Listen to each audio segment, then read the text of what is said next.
Hello and welcome to the Front Row Back Row podcast. My name is Dr. Owen Campbell, and with me, as always, is Dr. Brian Wolf. And together we are Physio Growth. We run a mentorship group.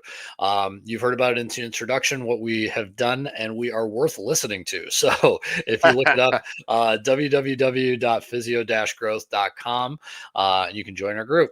So today we're going to be talking about cash pay rates. Right. And hopefully we'll get a little bit in the weeds on this. A lot of people talk either hyperbolically, where they say, well, I know a guy who charged $700 or 600 or whatever. And all of us have heard that story over a few drinks. And they say, well, why not me? Right.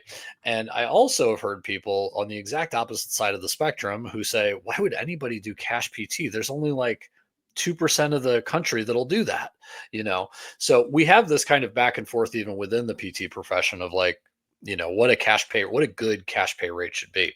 And I think it's a good thing to bring up because I right now am only cash pay. I'm only out of network. And Brian started his business like that. Now he's in network, but he's been in on conversations of like, hey, maybe there's a cash practice down the road that we want to talk to, or what's a good going rate now for this. So I think it's important to kind of dive into. I think I want to structure this in the sense of, well, let's start with how does somebody get a high rate, right? So Yeah. how, like, I'm a PT. I heard somebody at the bar say they got $600 an hour, $500 an hour. If that's in fact true, right? How does somebody get to that, right? Yeah. I think the reality of how someone gets to that level is mainly through creating more of like an authority based piece. So I mean, I'll actually one of the things that you said to me once was and it was funny because I thought of you this morning. I was in a meeting and someone talked about so and so who worked with Tiger Woods during some blah blah blah time. And again, this is all hearsay. I have no idea who the heck these people are, blah blah. But Yeah. it was so funny. I remember you telling me once we were younger, you were like, if you became the guy who treated Tiger Woods, in essence, like that's going to itself get you a lot of like reputation, right? People are going to follow you.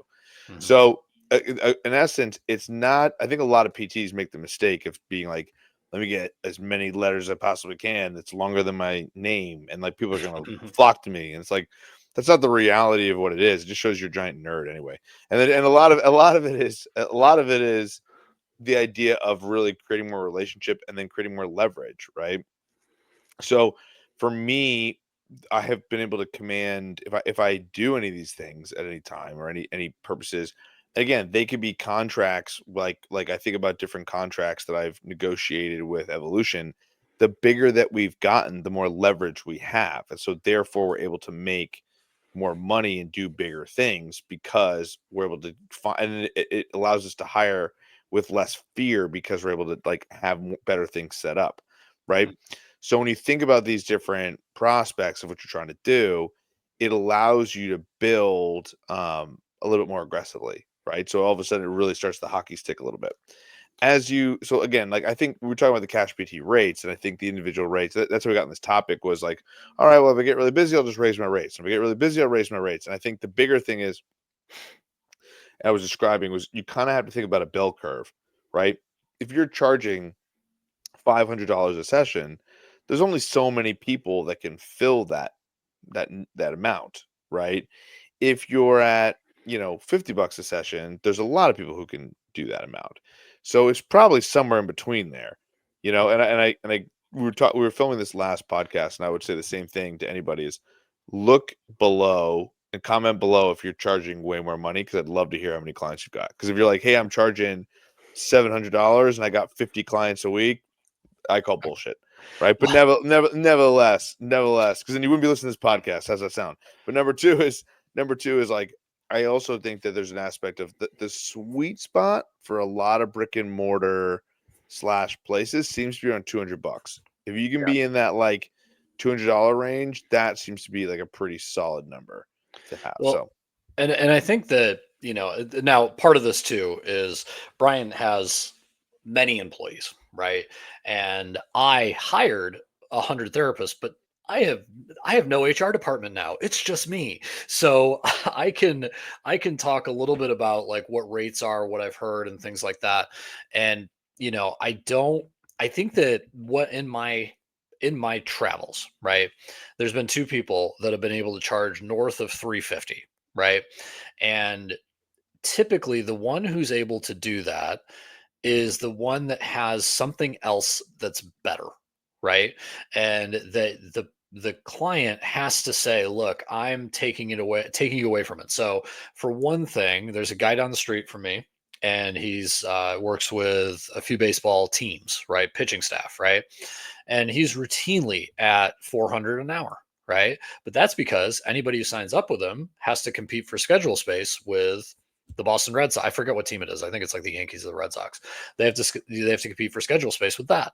I have another friend down the road who does. He's got a few clinics. He charges north of that because they have to pull him away from that. Right. Mm. I have one other person who charges at that level, and he has constantly said to me, the business is great, but my God, it's very few and far between. He's in Major League Baseball. And his thing is like, yeah, when I get one of those clients, it's great. But he's actually has the problem of his major client base for his other rate, right, is Parkinson's, right? Yeah. So he can't really advertise one to the other. So these are kind of bottlenecks. And he's like, well, I want to do baseball. I'm like, well, okay, you got to kind of not have any income for a really long time. Yeah. And that's what he's doing. And he's trying to go to like the owners' meetings. He's establishing that authority you're talking about. So I think authority comes from either you have something better that you could be doing with your time and they have to pay you to take away from that, or all of your clients are elite, right? Yeah. And then they have to pay to be on that schedule. Yeah. I also think one of the misnomers that people think is like, I'm going to go into pro athletics, make 140K a year, and then I'm going to go to different places and I'll be commanding more money. Yeah. Not necessarily, right? The brands work in tandem. To your point about what that guy is like, I have a baseball gig, so the amount of money that I need, it's not even that I need to get or I deserve. It's more of a time problem, right? It's a supply demand issue. There's not enough of me, so to pull me away from there, you got to pay me X. That's what that baseball guy's doing, and that makes Mhm. sense. That's what essentially happens, right? So basically, you need to create a scenario where you're so busy, you're very happy to be turning away work because you got to get less busy, and that's how that occurs, right? So Yeah. the more like, my time has not gotten less busy since I started my business. It's gotten way more busy. So that's Yeah. why in theory that leverage can occur, Well, right? and I So think you so have same to thing with other PTs within our business as well. Well, and you have to realize that it's not just a simple thing of giving yourself a $25 per hour raise every year as a mobile Yeah. PT. I think people get this in their head where they're just like, well, inflation, I'll just keep doing this. And I think it's as you go over certain price points, you are swimming in different waters. Yeah. And they have to realize that those are more competitive waters, right? Where people are going to be expecting a high level, right? So it's not a problem. Hey, if you're a go-getter and you're that good and you think you are, do it, man. Like, go for it. I fear that a lot of the keyboard warriors on Facebook and LinkedIn and your buddy who has a friend who did X probably aren't that good because there's only so many people. It's like how many people said they were there for like the Bills comeback against Houston and Buffalo. Like everybody has an uncle who was at that game. Like there must have been about 3 million people in the stands because Yeah. it was the biggest event in like local Bills history, right? Kind of the same thing there where it's like, well, I have a friend who did this. And it's like, okay, but you don't. So, Yeah. you know, Well, I remember talking to Jim McKay, and he said this to me once. We were talking on his podcast. He goes, "Wow, it's weird. You went from like a cash PT to an insurance one. That's bizarre. That's not normal for most PTs, right?" And I said, because if you really look at how the growth model works from a business perspective, show me the cash physical therapists that are selling for a lot of money, right? And so if a logical next growth scenario is, hey, I want to build my business to sell it someday, insurance makes a lot of sense to be involved in, right?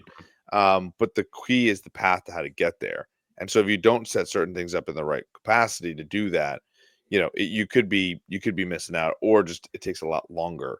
But in the end, the interim of what's going on there is you're going to create so much of a, you know, bigger business around where it's like, okay, like this is what I'm building, that is more stable and more secure than a bigger nut at the end of the day. So the aspect more so is trying to figure out, okay, like what makes the most sense on how to grow the business, how to create more like leverage for your time. And I think sometimes what ends up happening is people actually stifle their ability to grow by raising the prices too quickly, Mhm. or they don't have a clear vision of what they want to do for their business and they just know they're too busy. So like, let's slow it down and just raise prices. Well, and So I think you say they stifle. I think that's the best part there because exactly. they if I am at 250, right, and I want to hire, it's going to be very challenging for 100%. 250 to get paid, right? A new grad or someone who's never done any marketing, right?